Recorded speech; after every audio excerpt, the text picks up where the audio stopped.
Hello guys, bersama saya lagi dalam Alright Napa Channel. Sebentar tadi ya di dalam Dewan Rakyat jawapan daripada YB Ahmad Maslan. Saya percaya info ini adalah satu info yang rakyat perlu tahu ya, terutamanya untuk rakyat Borneo, Sabah dan Sarawak. Jadi sahabat semua, tanpa buang masa saya mau membawakan Anda untuk menonton video ini. Tapi sebelum itu, jangan lupa juga untuk terus support Alright Napa Channel dengan cara tekan butang subscribe, like, dan share.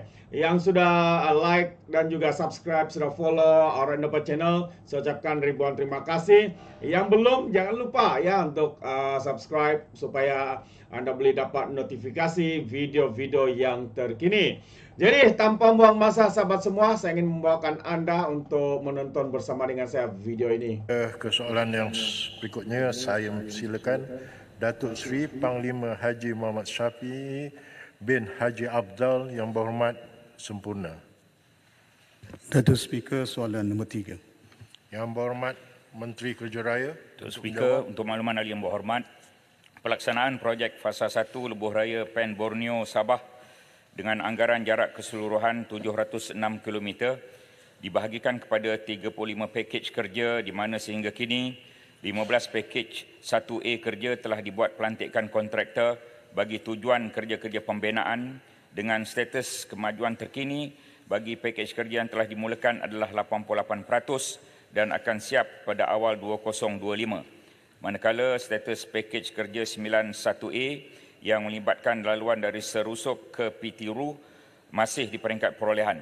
Sehingga kini, pakej-pakej kerja berikut telah siap dan dibuka untuk pengguna jalan raya.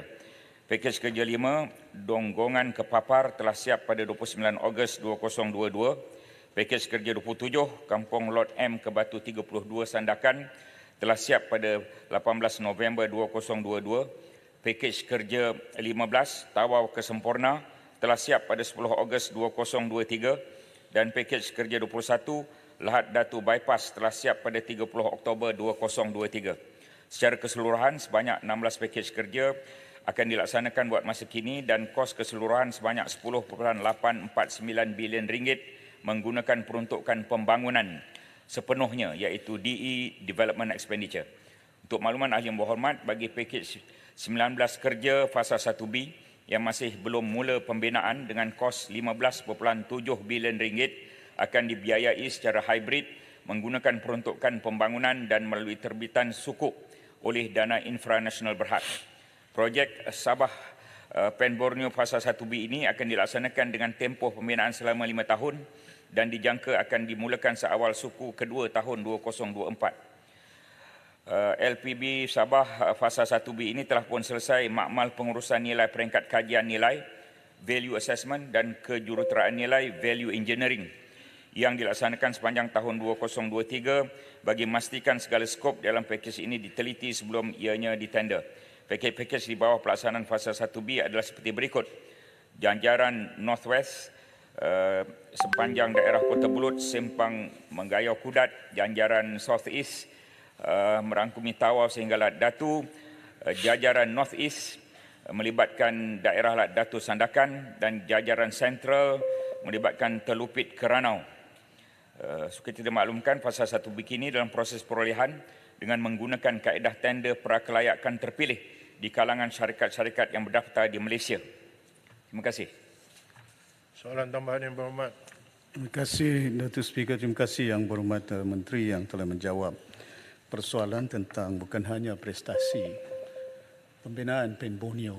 Minggu ini saya akan ke Kimanis, Sipitang, dan saya juga telah menjelajah beberapa kawasan dan dilaporkan bahawa prestasi meningkat. Tapi kalau kita ke peringkat bawah sebenarnya Datuk Speaker amat mengecewakan. The reality is there. Dan saya bimbang contohnya di Kimanis dan juga ke Sipitang. Masih lagi keadaannya begitu tidak siap. Di Tawau saya akui, pasal saya selalu balik bila saya bersiasat, kawasan itu cukup baik. Saya nak bertanya kepada yang berhormat, prestasi yang ada kegagalan syarikat-syarikat, mengapa pihak kerajaan tidak mengambil tindakan tegas untuk memutuskan supaya tamatkan mereka, kerana ini menjejaskan bukan hanya kesengsaraan kepada rakyat, malahan perbelanjaan kereta yang rosak di Sabah beribu. Dan ini harus ada ketegasan, seakan perkataan yang Yang Berhormat Perdana Menteri menoktakannya. There must be firmness. Kalau didapati mereka gagal, kerana dahulu masa kita kerajaan, kita lantik JKR dan juga JKR pusat untuk pantau. We don't leave it to PDP. Kerana itu tidak ada keupayaan mereka, peringkat akar umbi itu. Saya nak tanya satu, adakah pihak kementerian mengambil tindakan tegas untuk memastikan supaya tamatkan bila ada kegagalan? Contohnya, prestasi daripada awal bila kita tamatkan 12%, sepatutnya 49% pencapaian mereka. Hanya 12% saja di kawasan-kawasan. Tower the completed. Keduanya, saya ingin bertanya kepada Yang Berhormat tentang pempasan tanah yang ada. Berapakah jumlah? Berapa juta yang dibelanjakan menerusi pembinaan PEN Borneo ini? Pempasan tanah. Dan siapakah yang tanah-tanah? Kalau orang kampung saya tak kisah sangat. Dan saya dipahamkan ada setengah-setengah pihak yang belanja sehingga berjuta pempasan tanah khususnya daripada Kimanai sampai ke Sipitang. Di situ perbelanjaan dia banyak. Dan saya ingin menjarankan kepada Yang Berhormat Menteri supaya RCI juga kita wujudkan, siasatan perlu dilakukan. Kerana ini perbelanjaan berbilion duit ketirisan rakyat ya, yang dalam keadaan yang susah. Kalau kita boleh buat RCI untuk kapal yang belanjanya kurang berbanding dengan PEN Borneo, kenapa tidak ada Royal Commission Inquiry, siasat kontraktor dia? Dan saya minta kepada Yang Berhormat bagi jaminan di parlimen ini kontraktor yang dilantik tadi itu. Dan saya akan pantau secara mendalam. If it is the same contractor, if it is the same shareholder, dan saya akan bangkitkan di parlimen ini. Terima kasih banyak. Walaupun saya pengurusi, saya menyokong apa yang Berhormat sempurna nyatakan. Yang Berhormat Menteri, silakan. Ya, izinkan saya menyatakan apakah yang berlaku untuk pakej 1A, 15 pakej kerja. Saya sebut tadi 88% secara keseluruhan. Sindomin Kampung Malalia 62.4%, Kampung Malalia Beaufort 49.3%, Beaufort Bongawan 66.3%, Bongawan Papar 92.5%, Donggongan Papar sudah siap, Putatan Inanam 76.7%, Inanam Sepanggar 95.8%, Sepanggar Bulatan Berungis 71%, Pituru Rampayan Laut 91%, Tawau Sempurna 100%, Lahad Datu Bypass 100%, Kampung Lod M Mile 32 100%, Mile 32 Moinot 18%, Moinot Sapi Nonggoh 49.98%, Sapi Nonggoh Sungai Bauto 28.8%. Jadi ini saya sebut satu persatu untuk makluman Yang Berhormat. Jadi dengan lain perkataan, jika mereka tidak dapat melaksanakan kerja dengan pantas dan mengikut masa yang kita tetapkan, apa yang dicadangkan oleh Yang Berhormat untuk tamatkan itu, kita akan laksanakan. Semua kontraktor 15 pakej yang pertama ini semua daripada Sabah, Yang Berhormat, ya, semua daripada Sabah. Pakej 1A. Pakej 1B 15 ini dalam proses tender prakelayakan. Baru ini ditutup, ada 300 syarikat yang memohon, Yang Berhormat. 300 syarikat yang memohon. Dan kemungkinan kita mengambil masa sebulan untuk membuat shortlist daripada 300 syarikat itu sebelum dibawa ke lembaga tender. Jadi ia mengambil masa untuk kita pastikan memenuhi 3 syarat. Ya. Syarat yang pertama, berapa banyak kerja-kerja yang ada di dalam tangan mereka sekarang. Jika terlalu banyak, kita tak boleh nak bagi sebab khawatir mereka akan terlewat untuk menghabiskan kerana ada lagi kerja-kerja lain. Perkara yang kedua, syaratnya ialah pengalaman-pengalaman yang lepas. Adakah selama ini mereka hanya buat sekolah, tiba-tiba nak buat jalan, maka kita akan perhatikan perkara itu. Dan satu lagi ialah kekukuhan keuangan adalah penting. Ya. Tender untuk 15 pakej fasa 1B ini terbuka bukan hanya untuk Sabah tapi juga untuk seluruh Malaysia dan hanya untuk kontraktor Malaysia, dan kita tak akan buka kepada kontraktor luar daripada negara kita. Mengenai pampasan tanah, ini saya jawab bertulis. Terima kasih. Tuan Speaker, Sabah. Silakan Yang Berhormat Kapal. Terima kasih, Datuk Speaker. Saya menyokong penuh supaya projek lebuh raya PEN Borneo Sabah ini disegerakan dan disempurnakan sebaik mungkin.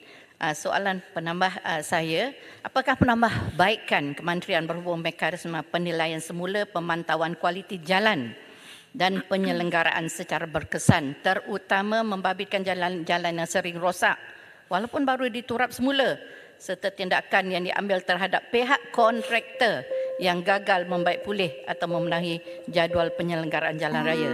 Adakah wujud keperluan supaya penggunaan drone dan sensor diperluas sebagai kaedah untuk mengesan kerosakan jalan serta penumbuhan pasukan memantau khas seperti yang disebutkan sempurna tadi untuk memantau kerja penampalan jalan oleh kontraktor yang menjalankan projek jalan raya berkenaan. Terima kasih, Datuk Speaker. Yang Berhormat Menteri. Ada 3 sebab jalan kita ni rosak. Yang pertama ialah sebab kenderaan lebih muatan. Kita sentiasa berhubung bersama dengan JPJ supaya perkara itu boleh dielakkan. Yang kedua, cuaca, yang itu sukar untuk dielakkan. Yang ketiga ialah kualiti jalan itu sendiri. Jadi kita sentiasa memantau dari segi kualiti. Kita ada apps, semua dah sedia maklum. Apps itu My Jalan. Saudara boleh dapatkan apps itu, ahli-ahli yang berhormat boleh dapatkan apps itu, dan kita telah berkempen supaya rakyat menggunakan apps itu. Dan apabila kita masukkan maklumat dalam apps yang berkaitan, apps My Jalan, kita boleh memberikan terus maklumat jalan mana yang rosak terus kepada pihak kementerian. Kita ada war room, sekretariat yang menjaga dan memantau. Tetapi hanya kira-kira 21% sahaja yang terlibat dengan jalan persekutuan. Selebihnya ialah jalan-jalan yang lain. Jalan bandaran, jalan negeri, jalan kampung, ya. Tetapi walaupun melibatkan kementerian lain, kita masih lagi bekerjasama untuk menyampaikan maklumat-maklumat jalan rosak kepada pihak-pihak kementerian yang lain, KPKT, KKDW, Kementerian Pertanian, JKA Jalan Pertanian. Terima kasih. Tuan Speaker, mohon satu soalan lagi. Pen Borneo, Sabah. Duduk Yang Berhormat. Silakan soalan yang berikutnya. Datuk Wira Dr. Ku Abdul Rahman. Itu dia sahabat semua, perkara dan juga isu berkaitan dengan projek PAN Borneo. Seperti mana yang kita tahu, projek PAN Borneo ini khususnya sudah mengambil begitu lama ya masanya untuk disiapkan. Dan sama juga ya, perkara yang sama ketika Kerajaan Perikatan Nasional nampak seakan-akan tidak ada upaya usaha yang sungguh-sungguh ya mereka lakukan untuk menyiapkan proyek itu. Tapi dengan adanya kerajaan hari ini, kita boleh nampak ya usaha dan juga berbagai inisiatif demi untuk menyiapkan proyek ini. Satu usaha yang tidak boleh dipertikaikan dan juga kita tidak boleh lihat sebelah mata. Jadi kita ucapkan terima kasih kepada Kerajaan Perpaduan Malaysia Madani yang sentiasa ya cakna kepada rakyat, khususnya rakyat Borneo. Terima kasih sahabat semua, khususnya rakyat Sabah mungkin dan Sarawak. Sekiranya mungkin anda mau berikan sebarang komen, pandangan ya berkaitan dengan isu ini, anda boleh berikan di dalam ruangan komen. Jadi terima kasih. Izinkan saya untuk mengundurkan diri dan seperti biasa peribahasa mengatakan tapapun kangkap 2 tahun keinginan. Dalam bahasa Melayunya, tepuk dada, tanya selera. Sekian saja daripada Alright Nampak Channel. Saya kita berjumpa lagi. Bye-bye.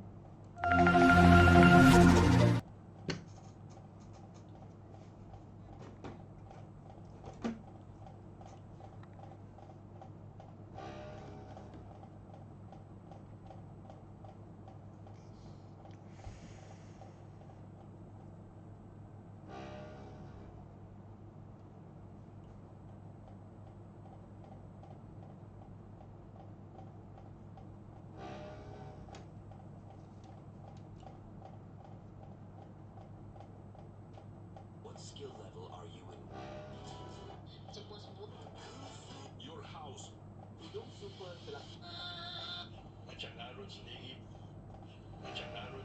Pergi sekolah pas orang penuh.